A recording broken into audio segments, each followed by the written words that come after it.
Ako po si Joan Bermudez na humihingi ng tulong sa aking auntie na si Marina Antonio sa Ako Bicol para sa kanyang operasyon sa breast cancer. Sana po matulungan niyo po Ako Bicol. Maraming salamat po. At para sa detalye, makakausap natin si Joan Bermudez, ang pamangkin ni Marina Oroc Antonio. Kumusta po ngayon ang kalagayan po ng tiyahin nyo? Yung aking tiya po ay nagkikimo po ngayon sa National Kidney po, sa NTTI po.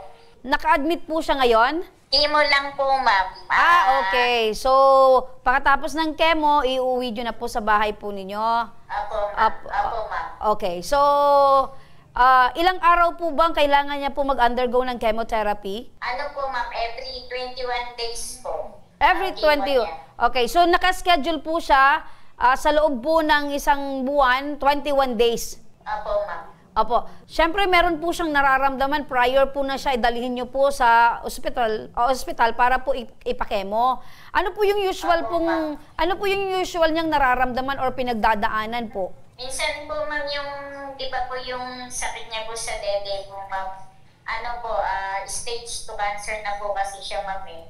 Pagka sumasakit po yun, minsan, pagkatapos niya mag-graduation or pagka hindi po siya nakakainom ng mga pain reliever. Ayun. So, nararamdaman niya po yung sakit nito pong itong cancer. Opo. Stage 2 ang kalagayan na po ng kanyang cancer. Opo, ma'am. Okay. Kaya po, kailangan tuloy-tuloy po yung niya, chemo. Okay. Ma'am, magandang hapon po. Maitanong ko lang, sino po yung katuwang niya sa buhay, especially sa pang-araw-araw na pangangailangan at ngayon merong gamutan? Yung mga mga kapatid na po, minsan po yung mga pinsan ko po na may trabaho. Okay. So wala po itong asawa? Wala po itong... Patay na po. Meron po ba itong anak, si ma'am? Meron po. Kag-graduate pa lang po ng college. Okay. So, dahil, kumbaga, yung mga kapatid niya na lang, yung naasahan niya sa pang-araw-araw at itong meron pa siyang gamutan. Opo. Dahil po kayo ay lumapit sa aming program, ano po yung alalahanin po ninyo? Ano po, para po humingi po ng tulong kay Ako Bicol po, yung pang-araw-araw niya po sa gamot po, tsaka sa mga ibang procedure po, like po sa PET scan, sa ultrasound, x-ray, sa mga lab po, malaking tulong na po yung ibibigay ni Ako Bicol po. Opo, nasa magkano po itong kinakailangan po ni ma'am? Yung total po is 72,904 po. 72,000? Apo. Opo. Sino po yung nagsabi sa inyo na ang Ako Bicol po merong programa na katulad po ninyo na humingi ng tulong? Bali po naririnig po namin. Tapos po meron po kasi may natulungan na po kayo. Yung isang pasyente rin po sa NTTI na nagturo po dito, sabi na lumapit po sa Ako Bicol po.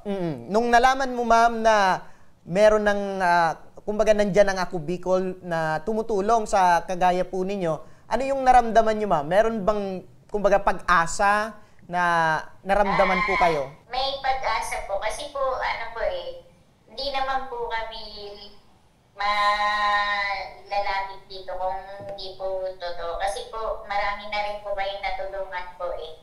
Narinig ko po sa mga ibang pasyente. Ayun. So, laking pasalamat po kayo, ma'am, dahil yung mga marites po na nagsabi na maraming natutulungan ng Ako Bicol Party List ay nakarating po sa inyo yung balita. Apo, Okay. ma'am. Apo. At para dyan ay, ang hinaing nyo po ay matulungan po kayo dito po sa binanggit nyo pong malaking halaga.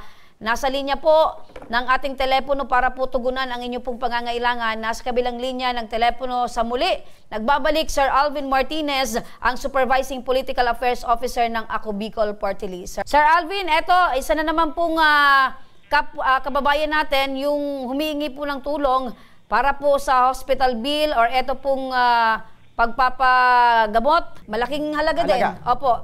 Ano po yung tulong ang maaring ibigay po ng Ako Bicol Party List? Yes, Ma'am Remy, tama po ba na si patient Marina Antonio po, isa pong 63 years old po, ay na-diagnose ng breast cancer stage 2. Opo. Ang kanya pong ospital ay sa National Kidney and Transplant Institute or NKTI na nangangailangan po para sa kanyang hospital bill, nangangailangan po ng tulong mula sa Ako Bicol Party List na may 73,000. Tama po ba? Tama po, Sir Alvin. Opo. Sir, wala na pong problema yan. Huwag na pong intindihin yan ni Patient Marina at sasagutin na po yan ng Ako Bicol Party List. Ayun. So, sagot wala na. nang po problemahin itong si Nanay Marina. Opo. Opo. At Sir Alvin, ano na lang po yung dapat gawin or asikasuhin nitong pasyente at ito pong lumapit po sa atin para naman ganap na matanggap na po nila itong ibibigay po na tulong ng Ako Bicol Party List? Yes ma'am, ang gagawin na lang po ng ating pasyente ay hintayin po niya yung tawag ng ating mga coordinators po from Ako Bicol Party List sapagkat ito pong guarantee letter na ilalabas po natin, manggagaling po sa Department of Health yan at aapurbahin po ng NKTI. Yan po ang hinihintay ng ospital upang mabawasan na po yung hospital bill nila na worth 73,000. Ayun. Ayan, balikan Opo. natin partner si Joanne Nanay, narinig niyo po Sir Alvin ng Ako Bicol Party List. Wala na daw po kayong isipin. Sagot na po ng Ako Bicol Party Maraming List. salamat po, sir. Ayan, may gusto kayong sabihin, Nanay, kay Sir Alvin at sa Ako Bicol Party List? Nagpapasalamat po ako sa inyo sa Ako Bicol Party List po at sana po marami pa po kayong matulungan na tao. Ayan. Maraming salamat po. Maraming salamat, Sir Alvin Martinez, ang Supervising Political Affairs Officer ng Ako Bicol Party List. Alam mo, partner, Maraming salamat po. Opo, alam mo partner, yan yung kagandahan na merong Ako Bicol. Tama yan, Diba, partner? Kasi isipin mo na lang, paano na kaya ang ating mga kababayan na talagang nangangailangan ng tulong Yung pag walang walang-wala. Ako Bicol. Tama. Diba? So siguro yung problema ng mga kababayan natin talagang madudoble or papatong-patong dahil wala silang katuwang sa buhay. Kumbaga yung iba, dati natatakot magpa-ospital dahil sa Walang pinansyal. pinansyal. Pero Siyempre, ngayon, dahil sa Ako Bicol Party List, ay may lakas ng may loob lakas ng dahil loob. alam nila na merong Ako Bicol na Tama, tutulong sa correct. kanila. Balikan natin si Joanne. Joanne, maraming salamat. Maraming salamat din po, ma'am. Ayun. At saka sa Ako Bicol Party List po. Ayan, kung meron kang mensahe dun sa tiyahin mo, ano po yun, ma'am? Sana po magamot na po siya at saka marami pa pong matulungan yung Ako Bicol na ibang pasyente po. Opo. Ayun. Maraming salamat po, Nanay, sa inyo pong pagtitiwala sa Ako Bicol Party List. Mabuhay po kayo. Salamat po.